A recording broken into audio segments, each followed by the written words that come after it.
আসসালামু আলাইকুম রহমতুল্লাহি ওয়াবারাকাতুহ।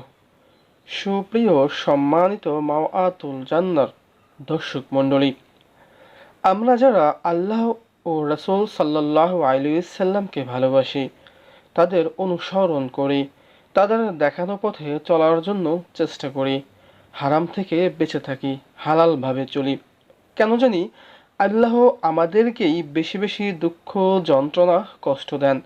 আমাদের দোয়া কবুল করেন না। বিপদ আপদ বালা মুসিবত আমাদের জীবনে লেগেই থাকে। চাকরি নেই, কর্ম নেই, অর্থ নেই, একটির পর একটা সমস্যা লেগেই থাকে। আমরা মন খারাপ করে বসে থাকি। আল্লাহ আমাদের দোয়া কবুল করেন না। আল্লাহ আমাদের ভালোবাসেন না। তখনই আল্লাহ আমাদের বলেন, হে আমার বান্দা, তুমি ধৈর্যহারা হইও না। হে আমার বান্দা, তুমি ধৈর্য ধারণ করো। আমি ধৈর্যশীলদের পছন্দ করি। আমি তোমাদের সকল দুঃখ যন্ত্রণার কথাগুলো জানি। আমি তোমাদের মনের আহাজারিগুলি শুনি। তোমরা যখনই আমার কাছে চাও, আমি তোমাদের সাথে সাথে তা দিয়ে দেই। কিন্তু যখন কোনো চাওয়া অকল্যাণকর হয়, আমি তা দেই না। আমি সময় মতো কল্যাণ দান করি। সুপ্রিয় সম্মানিত ভাই ও বোনেরা, একটা কথা সবসময় মনে রাখতে হবে, বিপদাপদ বালা মুসিবত আমাদের জীবনেরই একটি অংশ। আল্লাহ পাক রব্বুল আলামিন আমাদের দুইটি কারণে বিপদ আপদ বালা মুসিবত দিয়ে থাকেন। প্রথমত, আল্লাহ বিপদ আপদ বালা মুসিবতের মাধ্যমে তার বান্দাদের পরীক্ষা নেন। তার বান্দা তাকে কতটুকু ভালোবাসেন, তার প্রতি কতটুকু ভরসা করেন। দ্বিতীয়ত, আমরা যা করি আল্লাহ পাক রব্বুল আলামিন তাই আমাদেরকে দান করেন, অর্থাৎ বিপদ আপদ বালা মুসিবত আমাদের কর্মফল। মহান আল্লাহ তাআলা একমাত্র মালিক, যিনি সর্বশক্তিমান সৃষ্টিকর্তা, পালনকর্তা, রিজিকদাতা। সমস্ত মানুষ ও জিনজাতিকে সৃষ্টি করা হয়েছে আল্লাহ তাআলার ইবাদত করার জন্য। দুনিয়াটা মেহনতের জায়গা। ইমান আমল নেকির মাধ্যমে দুনিয়ার মেহনত করে আল্লাহ তাআলার ফায়সালার মাধ্যমে আখিরাতে জান্নাত পাওয়া যাবে। দুনিয়ার জীবনে চলার পথে আমরা বিভিন্ন সময় বিভিন্ন বিপদের সম্মুখীন হয়ে থাকি। তবে সকল বিপদ সৃষ্টি ও বিপদ থেকে মুক্ত করার একমাত্র মালিক মহান আল্লাহ পাক রব্বুল আলামিন। তাই বিপদে পড়লে সর্বপ্রথম মহান আল্লাহ তাআলার কাছে সাহায্য চাইতে হবে। সুপ্রিয় সম্মানিত ভাই ও বোনেরা, আজকে আপনাদের সম্মুখে রাসূল সাল্লাল্লাহু আলাইহি ওয়াসাল্লামের শেখানো ছোট্ট একটি দোয়া সম্পর্কে আলোচনা করব।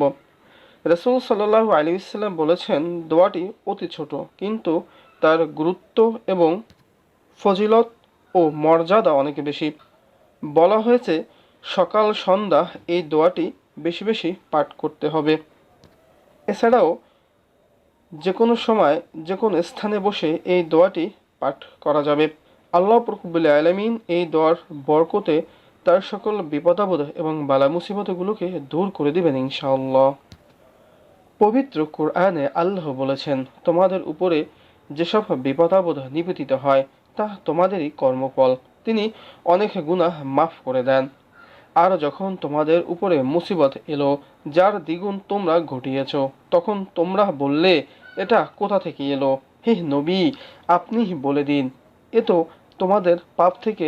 নিশ্চয়ই আল্লাহ সব বিষয়ে শক্তিমান। পবিত্র কোরআনে আল্লাহ বলেছেন, মানুষের কৃতকর্মের কারণে স্থলে ও সমুদ্রে ফ্যাসাদে প্রকাশ পায়, যার ফলে আল্লাহ তাআলা তাদের কিছু কৃতকর্মের ফল তাদের দুনিয়ায় প্রদান করেন, যাতে তারা ফিরে আসে। গুনাহ বেশি হলে সব কিছু থেকে বরকত উঠে যায়, ফ্যাসাদ শুরু হয়ে যায়, বিপদ ও বালা মুসিবত একের পর এক আসতেই থাকে। যুগে যুগে মানুষকে আল্লাহ তাআলা বিভিন্ন আযাব গজব দিয়ে শাস্তি দিয়েছেন, সতর্ক করেছেন। আল্লাহ তাআলা বলেন, আর আমি অবশ্যই তোমাদের পরীক্ষা করব কিছু ভয়, ক্ষুধা এবং জান মাল ও বিভিন্ন সমস্যা দেওয়ার মাধ্যমে। আর তুমি ধৈর্যশীলদের সুসংবাদ দাও, যারা নিজেদের বিপদ মুসিবতের সময় বলে, নিশ্চয়ই আমার আল্লাহর জন্যই এবং নিশ্চয়ই আমার আল্লাহর দিকেই প্রবর্তনকারী। তাদের উপর রয়েছে তাদের রবের পক্ষ থেকে মাগফিরাত ও রহমত এবং তারাই হেদায়েত প্রাপ্ত। রাসূল সাল্লাল্লাহু আলাইহি সাল্লাম যখনই কোনো কঠিন সমস্যা বা বিপদের সম্মুখীন হতেন তখনই আল্লাহর কাছে একান্তভাবে দোয়া প্রার্থনা করতেন। তাই সুপ্রিয় সম্মানিত ভাই ও বোনেরা, আজকে রাসূল সাল্লাল্লাহু আলাইহি সাল্লামের সেই ছোট্ট একটি দোয়া সম্পর্কে আলোচনা করব। রাসূল সাল্লাল্লাহু আলাইহি সাল্লাম বলেছেন, দোয়াটি অতি ছোট কিন্তু এর গুরুত্ব এবং এর মর্যাদা অনেক বেশি। আমার কোনো উম্মত বা উম্মতি যখন বিপদাপদ বালা মুসিবতের মধ্যে পড়বে, যখন তার অর্থের অভাব হবে, যখন তার কোনো কর্ম থাকবে না, যখন তার দুচোখে অন্ধকার দেখবেন, যখন তার আর কোনো পথ খুঁজে পাওয়া যাবে না, তখন যেন আমার সেই উম্মত বা উম্মতি এই দোয়াটি বেশি বেশি পড়েন এবং এই দোয়াটি পড়ার মাধ্যমে আল্লাহ রাব্বুল আলামিনের কাছে প্রার্থনা করেন।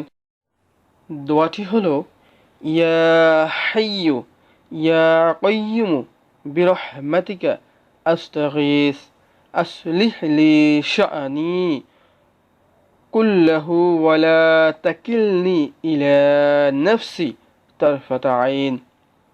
আমার সাথে সাথে আপনারাও পড়ুন, ইয়া হাইয়ু ইয়া কাইয়ুমু বিরহমাতিকা আস্তাগীস আসলিহ লি শাআনি কুল্লাহু ওয়া লা তাকিলনি ইলা নাফসি তারফাতা আইন। অর্থ, হে চিরঞ্জীব, হে সৃষ্টিকুলের নিয়ন্ত্রক, আপনার রহমতের দোয়াই দিয়ে আপনার কাছে প্রার্থনা করছি, আপনি আমার সকল বিষয় শুদ্ধ করে দিন। এক মুহূর্তের জন্য আপনি আমাকে আমার উপরে ছেড়ে দিয়েন না। এই দোয়াটি আমাদের সবার প্রতিনিয়ত পাঠ করা উচিত। আল্লাহ ভালো জানেন কার দোয়া কখন তিনি কবুল করবেন, তাই আমাদের সবসময় দোয়া করতে হবে। দোয়া কবুল করার মালিক আল্লাহ। সুপ্রিয় সম্মানিত দর্শক মণ্ডলী, এই দোয়াটি আপনি চাইলে সকাল এবং সন্ধ্যা অজিবা স্বরূপ পাঠ করতে পারেন। এছাড়াও আপনি দিনের যে কোনো সময় পাঠ করতে পারেন, যত ইচ্ছা ততবার পাঠ করতে পারেন। আল্লাহ তাআলা মানুষকে কোনো মাধ্যম ছাড়াই রহমত, বরকত, মাগফিরাত দেওয়ার কথা ঘোষণা করেছেন। তাই আল্লাহর ঘোষণা অনুযায়ী তাকে ডাকলেই আল্লাহ তাআলা বান্দাকে সব কল্যাণ দান করবেন।